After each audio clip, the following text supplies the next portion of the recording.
किसके ध्यान अरे करते हैं? ये लीला है, वो अपना ध्यान करते हो, किसी और का कोई और है क्या? जो शिव है वही हरि है, जो हरि है वही ब्रह्मा है, जो ब्रह्मा है वही शिव है। शंकर सहज स्वरूप संहारा, लागी समाधि अखंड अपारा। किसका ध्यान कर रहे हैं? शंकर सहज स्वरूप संहारा, अपने आत्म स्वरूप का, अपने स्वरूप का। लागी समाधि अखंड अपारा, अखंड अपार समाधि। और जब प्रकट हो भाव में, बाह्य भाव में होते हैं, तो भगवान राम जी रामेश्वर की स्थापना कर भगवान शंकर की आराधना करते हैं, और भगवान शिव अस कई जपन लगे हरिनामा, हनुमान जी बन करके राम जी की सेवा करते। वो प्रगट लीला में एक दूसरे के प्रति भाव दर्शा रहे। वही राम जी हैं, वही शिव जी हैं, वही ब्रह्मा जी हैं, कोई दूसरा नहीं है। वो जो ध्यान करते हैं अपने स्वरूप का ध्यान करते हैं, वो अपने आत्म स्वरूप का ध्यान करते हैं। वो किसी और का थोड़ी ध्यान, एक ही आत्म तत्व है, वो किसी और का ध्यान नहीं करता है। ऐसे जगत प्रभु भगवान श्री हरि महान तप कर रहे थे, विष्णु जी तपस्या कर रहे थे, उनकी समाधि लगी थी। यह देखकर मेरे पिता ब्रह्मा जी को बड़ा आश्चर्य हुआ।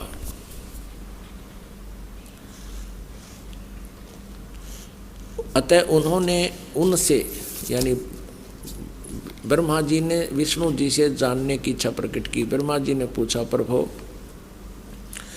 आप देवताओं के अध्यक्ष, जगत के स्वामी और भूत भविष्य एवं वर्तमान सभी जीवों के एकमात्र शासक हैं। भगवान फिर आप क्यों तपस्या कर रहे हैं और आप किस देवता की आराधना में ध्यान मग्न हैं? मुझे असीम आश्चर्य तो ये हो रहा कि आप देवेश्वर, यानी सब देवों के मालिक, सब भगवानों के भगवान, ब्रह्मा जी विष्णु को कह रहा भगवानों के भगवान है, एवं सारे संसार के शासक होते हुए भी समाधि लगाए बैठे हैं। अब विष्णु जी ने क्या उत्तर दिया? ब्रह्मा जी के विनीत वचन सुनकर भगवान श्री हरि बोले, ये वचन बोले। श्री हरि उनसे कहने लगे, ब्राह्मण सावधान होकर सुनो, मैं अपने मन का विचार व्यक्त करता हूँ। देवता, दानव, मानव सब यही जानते हैं कि तुम सृष्टि करते हो, मैं पालन करता हूँ, और शंकर संहार किया करते हैं। किंतु फिर भी वेद के पारगामी पुरुष अपनी युक्ति से यह सिद्ध करते हैं कि रचने, पालने और संहार करने की यह योग्यता जो हमें मिली है, इसकी अधिष्ठात्री शक्ति देवी है।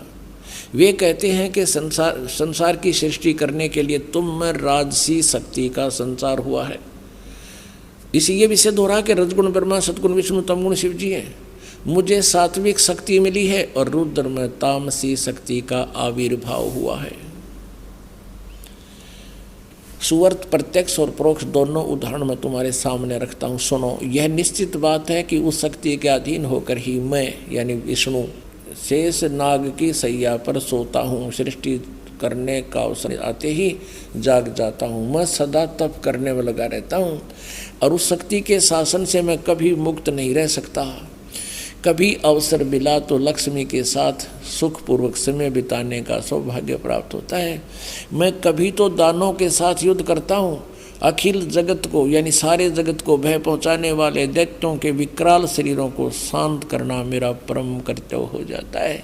ये भी सिद्ध हो रहा है, परमात्मा कहते कबीर जी, तंदर सुखिया कोई ना देखा, जो देखा सो दुखिया हो।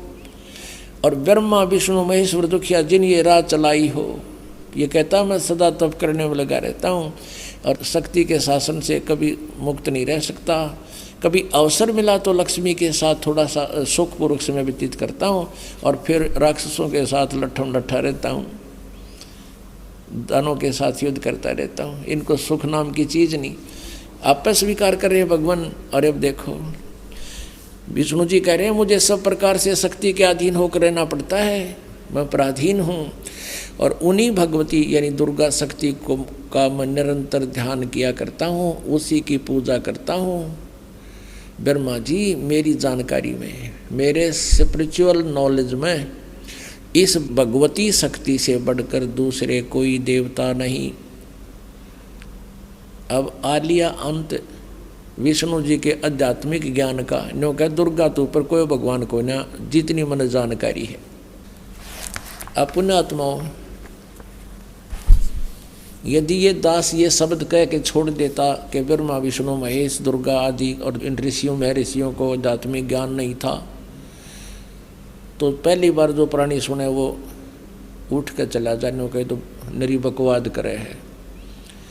और अब ये प्रमाण देख करके वो पुण्यात्मा जो एकाध आए होंगे, नए भक्त भी बहुत आते हैं, इसलिए दास का उद्देश्य होता है कि पहली कक्षा से लेकर और पीएचडी तक का ज्ञान इसी सामूहिक शिक्षा स्थल यानी सत्संग के माध्यम से दूं, ताकि ये ज्ञान यज्ञ का लाभ सभी प्राणियों को होवे।